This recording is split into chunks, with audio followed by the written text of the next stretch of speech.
대형 병원 복도는 늘 분주했다. 그 사이로 하얀 가운을 입은 최은희가 천천히 걸었다. 21년째 간호사로 일하고 있지만 요즘 그녀의 걸음은 예전만큼 힘차지 않았다. 항암 치료가 이어지면서 몸은 자주 떨렸고 밤마다 열이 올라 잠을 제대로 잘 수 없었다. 그래도 은희는 환자 앞에서 항상 미소를 잃지 않았다. 간호사님, 얼굴이 많이 수척해졌네요. 괜찮아요. 오늘도 열심히 해봐야죠. 점심시간이 되어도 밥 생각은 나지 않았습니다. 구내식당에 내려갔다가 쟁반만 들고 한 바퀴를 돌았습니다. 기름 냄새가 올라오자 속이 금세 울렁였습니다.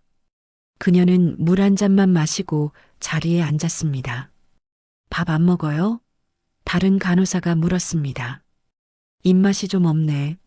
나중에 집에서 먹을게. 그래도 뭘 좀 먹어야 약을 버티죠. 괜찮아. 나 아직 끄떡없어. 말은 그렇게 했지만 속으로는 알고 있었습니다. 끄떡없지 않다는 것을. 지난 진료에서 의사는 조심스러운 얼굴로 말했습니다. 치료를 이어도 결과를 장담하기 어렵다고. 그녀는 그 말을 기억에서 밀어내듯 바쁘게 일만 붙들고 있었습니다. 근무를 마치고 탈의실에서 가운을 벗자 거울 속의 자신이 낯설게 보였습니다. 살이 빠진 어깨, 퀭한 눈빛, 희미하게 빠져가는 머리카락. 그녀는 잠시 거울을 보다가 시선을 돌렸습니다. 저녁이 가까워지자 병원 지하 항암실로 내려가는 길이 더 무겁게 느껴졌습니다. 눅눅한 공기 속에서 소독약 냄새가 났습니다. 그녀는 침대에 누워 팔을 내밀었습니다. 약이 들어오자 몸이 서서히 차가워졌습니다. 눈을 감자 아이들 얼굴이 떠올랐습니다. 딸 민서, 아들 지후. 둘 다 아직 어렸고 엄마가 아프다는 사실을 제대로 다 이해하지도 못했습니다.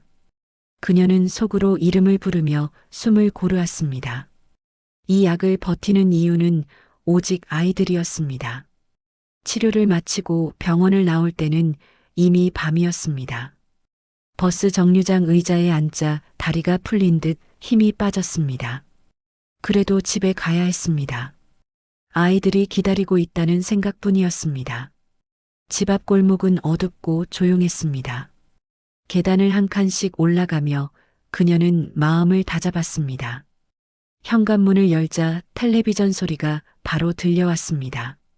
남편 강도훈이 소파에 앉아 화면을 보고 있었습니다. 왔어? 그가 고개를 돌리지 않고 물었습니다. 응, 오늘은 좀 늦었네. 은희가 신발을 벗으며 말했습니다. 야근이 이렇게 많아서야 살림이 되겠어? 전기세도 계속 나오고 카드값도 밀렸어. 그녀는 가방을 내려놓으며 조용히 물었습니다. 당신도 알잖아. 내 치료비 빼면 남는 돈이 없다는 거. 그러니까 그게 문제라는 거지. 당신 아픈 건 알겠는데 현실도 좀 봐.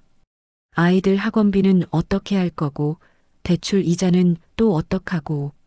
말끝에는 늘 돈 이야기가 따라붙었습니다.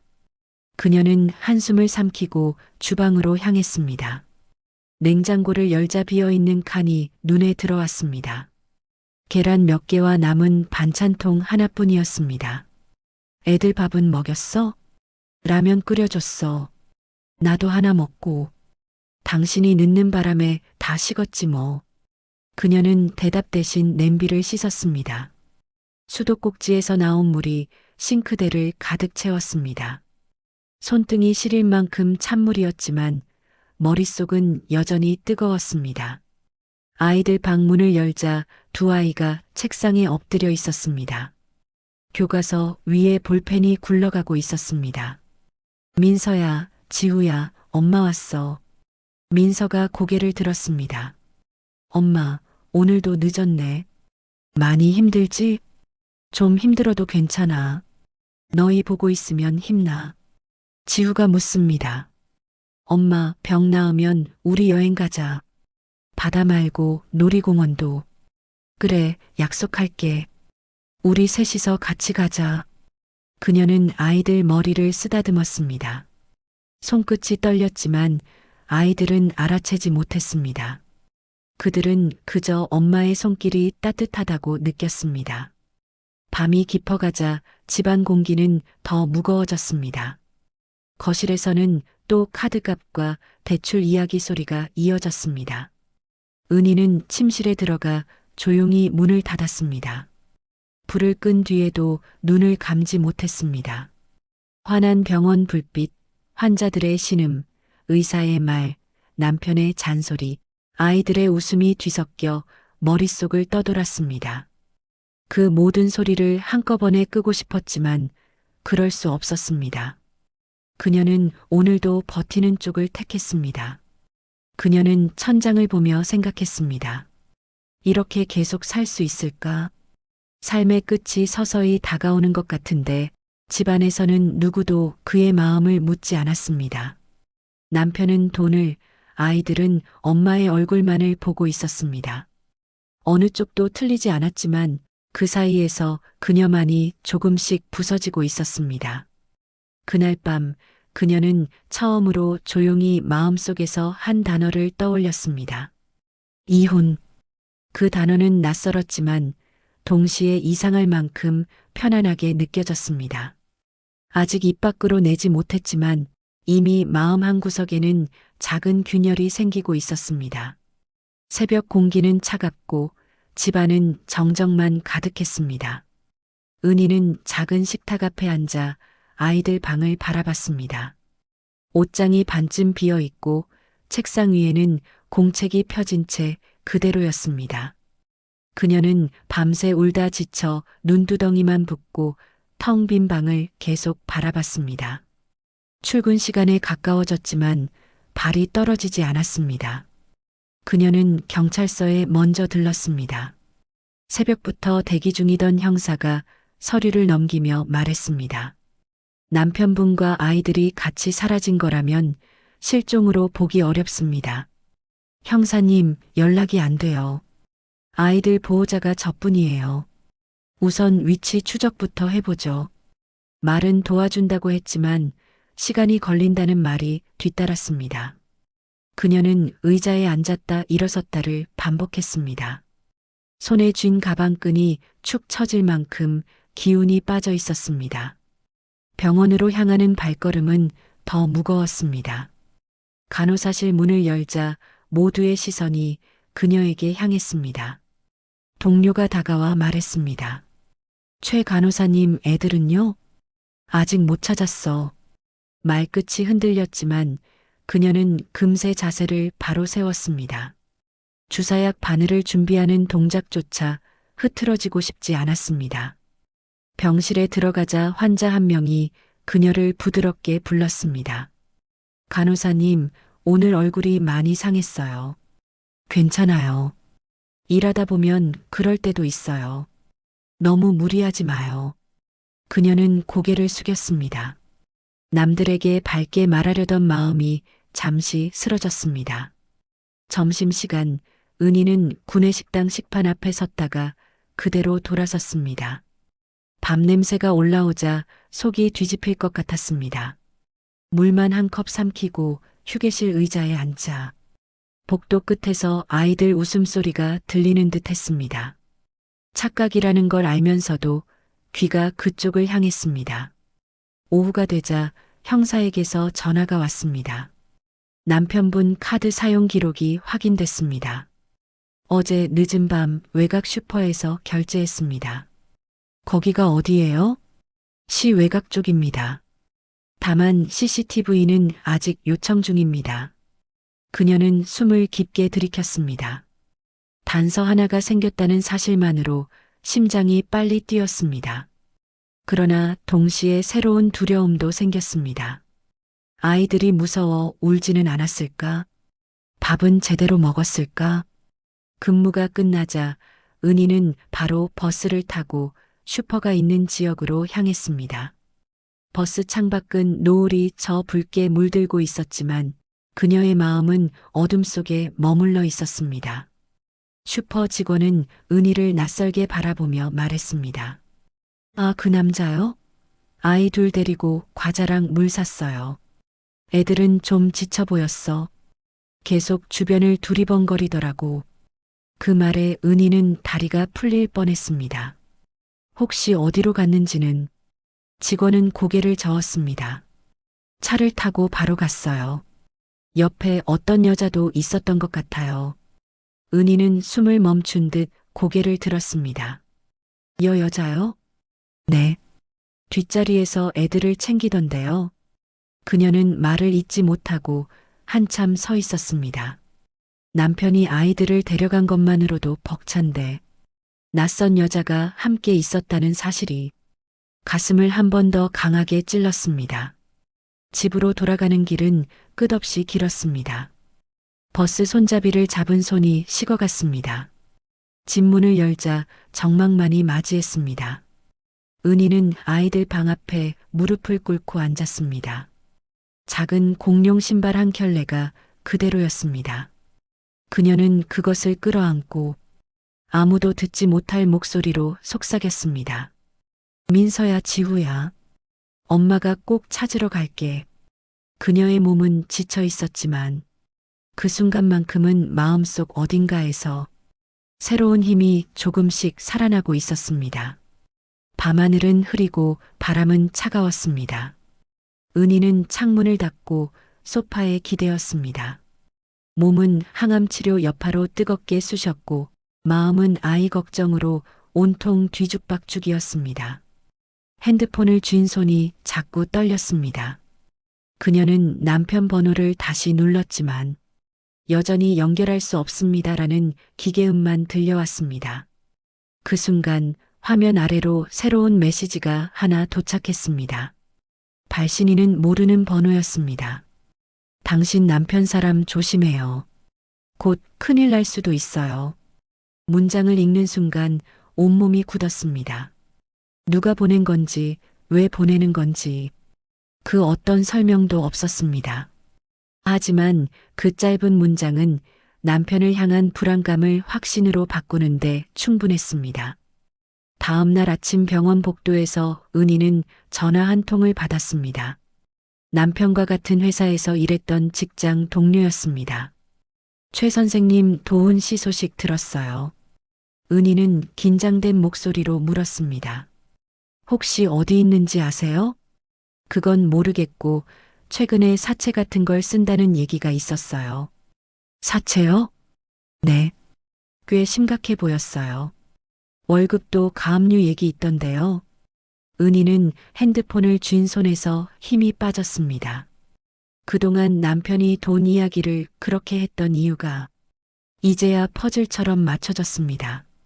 갚아야 할 빚이 많았고 그 돈을 마련하려고 아이들 명의까지 건드렸다는 사실이 더 이상 의심이 아니라 현실처럼 다가왔습니다. 점심시간이 지나고 은희는 남편의 은행 계좌를 직접 확인하기 위해 지점으로 향했습니다. 창구 직원은 조회가 힘들다며 난감한 표정을 지었지만 법원 이혼 소송 서류를 보여주자 조심스럽게 기록을 확인해 주었습니다. 남편분 계좌에서 몇 달 동안 큰 금액이 계속 빠져나갔습니다. 어디로요? 여기요. 직원이 내미는 종이에는 낯선 이름 하나가 적혀 있었습니다. 오미정. 은희는 숨이 멎는 듯 했습니다. 직원이 조심스럽게 말했습니다. 최근엔 아이들 계좌에서도 동일한 이름으로 이체가 있었습니다. 그녀는 종이를 움켜쥐고 의자에서 몸을 웅크렸습니다. 두 눈이 천천히 흔들렸습니다. 남편이 아이들 계좌까지 건드렸다는 뜻. 그 사실이 머릿속에 파고들었습니다. 퇴근 후 은희는 집에 앉아 오래된 사진첩을 뒤적였습니다. 사진 속 남편은 환하게 웃고 있었습니다. 민서를 무등 태우고 지우에게 장난을 걸며 한때는 다정했던 사람이었습니다. 하지만 지금은 아이들을 데리고 도망가고 다른 여자 이름으로 돈을 넘기며 자신에게는 어떤 말도 남기지 않았습니다. 그녀는 사진 한 장을 천천히 떼어내며 말했습니다. 당신은 언제부터 이렇게 됐어요? 사진 속 미소는 종이 위에서만 남아 있었습니다. 그날 밤 문득 벨소리가 들렸습니다. 형사 정혜성이 찾아온 것이었습니다. 최은혜 씨, CCTV 일부 확인됐습니다. 그녀의 눈이 크게 뜨였습니다. 남편과 아이들 괜찮은가요? 확인해 보니 시내 외곽 주유소에서 포착됐습니다. 형사는 태블릿 화면을 그녀에게 내밀었습니다. 영상 속 도우는 급하게 차에 주유하고 있었고 뒤쪽 차창에는 민서와 지우의 그림자가 어렴풋이 보였습니다. 그러나 가장 충격적인 장면은 그 다음이었습니다. 운전석 문이 열리고 낯선 여자가 도운의 옆에 서서 카드를 건네는 모습. 저 여자가 형사는 고개를 끄덕였습니다. 오미정이라는 사람입니다. 그게 누구냐고요? 남편분과 예전에 동거했던 사람으로 보입니다. 은희는 말을 잇지 못했습니다. 목 안쪽이 타들어가는 듯 했습니다. 형사가 조용히 덧붙였습니다. 아이들 혼자 있는 건 아닌 것 같습니다. 그리고 그 여자가 아이들을 위험하게 만들 가능성도 있습니다. 그녀는 의자에 주저앉았습니다. 형사님, 아이들 꼭 찾아야 해요. 그렇습니다. 그래서 지금부터 본격적으로 추적을 시작하려고 합니다. 몸은 지쳐 있었지만 가슴 속에는 작은 불씨가 다시 살아났습니다. 아이들을 되찾아야 한다. 그 생각뿐이었습니다. 은희는 밤새 잠을 이루지 못했습니다. 형사가 보여준 CCTV 속 장면이 계속 머릿속에 남았습니다. 남편 옆에 서 있던 낯선 여자, 아이들 뒤편에서 그림자처럼 움직이던 실루엣. 그 모습이 마음을 더 흔들었습니다. 아침이 되자마자 그녀는 다시 경찰서로 향했습니다. 형사 정혜성은 피곤한 얼굴이었지만 기록을 정리하며 은희를 맞았습니다. 최은희 씨, 주유소 이후 이동 경로가 확인됐습니다. 어디로 갔나요? 시 외곽 쪽 모텔에서 잠시 머문 흔적이 있습니다. 그녀는 숨을 들이켰습니다. 애들 거기 있었나요? 잠깐 머문 것 같습니다. 그 후 다시 차로 이동했고 모텔 주변 CCTV에서 아이들 모습이 더 또렷하게 보입니다. 그녀의 손이 떨렸습니다. 그러나 눈빛에는 더 이상 주저함이 없었습니다. 아이들을 찾기 위해 어디든 갈 준비가 되어 있었습니다. 형사는 은희에게 조용히 말했습니다. 그 모텔 근처에서 오미정이 몇 번 목격된 적이 있습니다. 그 여자 남편과 어떤 사이였던 건가요? 확실히 말할 수는 없지만 동거했었다는 증언이 몇 개 들어와 있습니다. 은희는 말없이 고개를 떨구었습니다. 눈앞이 흐릿해졌습니다. 오랫동안 억눌렀던 감정이 밀려왔지만 눈물은 나오지 않았습니다. 지금 울면 길을 잃을 것 같았습니다. 형사님, 저도 같이 가겠습니다. 정혜성은 잠시 망설였지만 고개를 끄덕였습니다. 몸은 괜찮겠습니까? 이 몸으로도 아이들은 찾아야죠. 모텔이 있는 외곽 지역은 오래된 농과 공장 사이에 자리 잡고 있었습니다. 바람이 거칠게 불고 먼지가 허공에 날렸습니다. 은희는 마스크를 고쳐 쓰고 형사와 함께 모텔로 걸어갔습니다. 관리인이 문을 열며 피곤한 얼굴로 물었습니다. 무슨 일이시죠? 형사는 사진을 보여주며 말했습니다. 이 남자와 아이 둘 여기서 머물렀습니까? 관리인은 눈을 가늘게 뜨며 기억을 떠올렸습니다.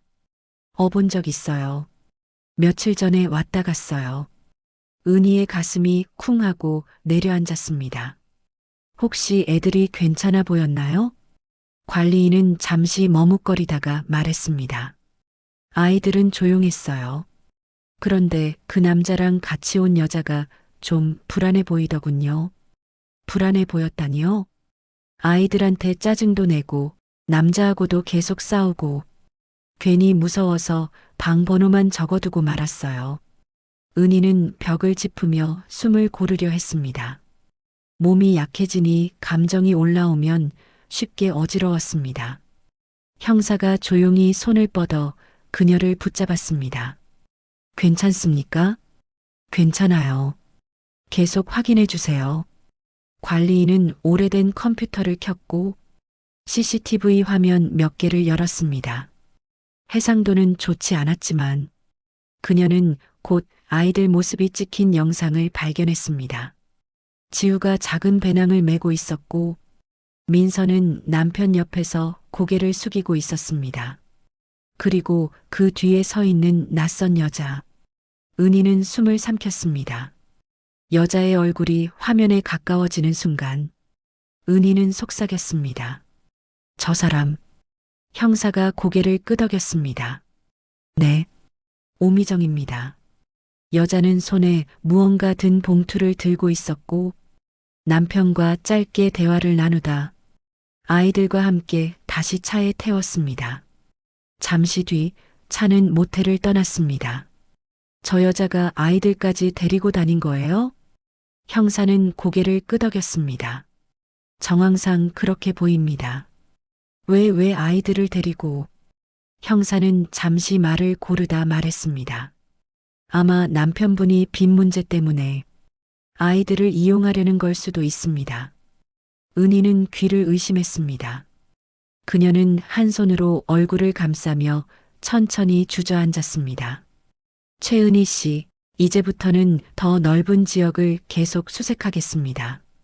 형사님, 아이들 꼭 찾겠습니다. 그 말에 은희는 천천히 고개를 들었습니다. 눈빛은 약해 보였지만 그 속에는 단단한 의지가 들어 있었습니다. 저도 함께 찾을게요. 몸이 부서져도 아이들만 찾을 수 있다면. 형사는 그녀를 바라보다 고개를 숙였습니다. 그녀의 몸 상태를 알면서도 그 마음만은 막을 수 없다는 걸 알고 있었습니다. 은희는 형사와 함께 외곽도로를 따라 이동하고 있었습니다.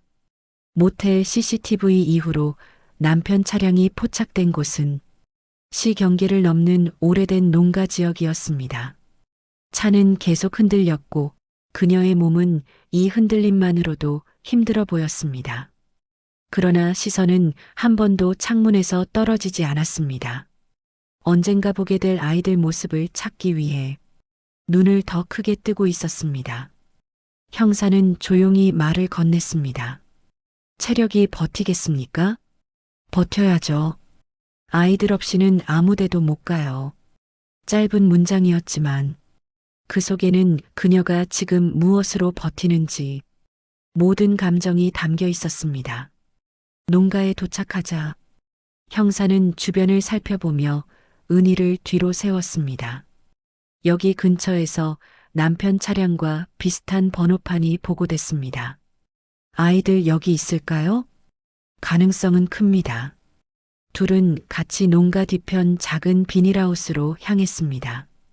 은희의 심장은 계속 뛰었고 손끝이 미세하게 떨렸습니다. 멀리서 작은 그림자 두 개가 움직였습니다. 은희는 숨을 멈추었습니다. 그림자는 울퉁불퉁한 흙길 위에서 서로에게 기대듯 가만히 서 있었습니다. 민서와 지우였습니다. 초라한 외투, 지친 얼굴, 엄마가 부르지 않아도 달려올 것 같은 모습. 그녀는 형사의 제지를 듣지도 못한 채 아이들을 향해 뛰었습니다. 민서야, 지우야. 아이들이 고개를 들었습니다. 민서의 표정은 놀람이었고 지우의 눈동자는 흔들렸습니다. 엄마다, 엄마 왔다. 은희는 두 아이를 한꺼번에 끌어안았습니다. 가느다란 팔이 그녀의 허리에 감겼고 지우는 울음을 터뜨렸습니다. 엄마 보고 싶었어. 엄마 왜 이렇게 늦었어. 그녀는 아무 말도 하지 못했습니다. 아이들의 체온이 그대로 전해져 왔습니다. 그 온기가 그녀가 잃어버렸던 모든 힘을 되살렸습니다. 형사가 손짓했습니다. 남편 차량이 곧 돌아올 수 있다고 했습니다. 은희는 아이들을 품에 안고 비닐하우스 뒤편으로 몸을 숨겼습니다. 잠시 후 오래된 엔진 소리가 들려왔습니다. 차가 멈추고 문이 열리며 남편 강도훈이 나타났습니다. 그는 초조한 얼굴로 주변을 살피다가 빈 비닐하우스를 보고 욕설을 내뱉었습니다. 이 여자 여길 어떻게 찾아온 거야? 형사가 빠르게 다가갔습니다. 강도훈 씨, 경찰입니다. 도훈은 놀라 뒤로 물러섰지만 이미 도망치기엔 늦었습니다. 은희는 조용히 앞으로 나섰습니다. 도훈 씨 왜 이랬어요? 그녀의 목소리는 떨렸지만 오히려 남편보다 더 단단해 보였습니다. 당신이 애들을 키울 수 있다고 생각해? 난 돈이 필요했어. 그래서 애들까지 이용하려 했다고요? 나도 살려고. 형사가 그를 제지했습니다. 강 씨는 아동 유기 및 불법 금융 혐의로 조사받아야 합니다. 도훈은 더 말하지 못했습니다. 눈을 피하며 차에서 손을 떼었습니다. 남편이 수갑을 차고 연행되는 동안 은희는 아이들을 꼭 붙잡고 서 있었습니다. 지우가 엄마 옆에 기대며 말했습니다. 엄마 이제 괜찮아? 응, 이제 괜찮아. 너희만 있으면 엄마는 어디든 갈 수 있어. 형사는 고개를 끄덕였습니다. 이제 아이들은 안전합니다. 그리고 최은희 씨도 이제 좀 쉬어야 합니다.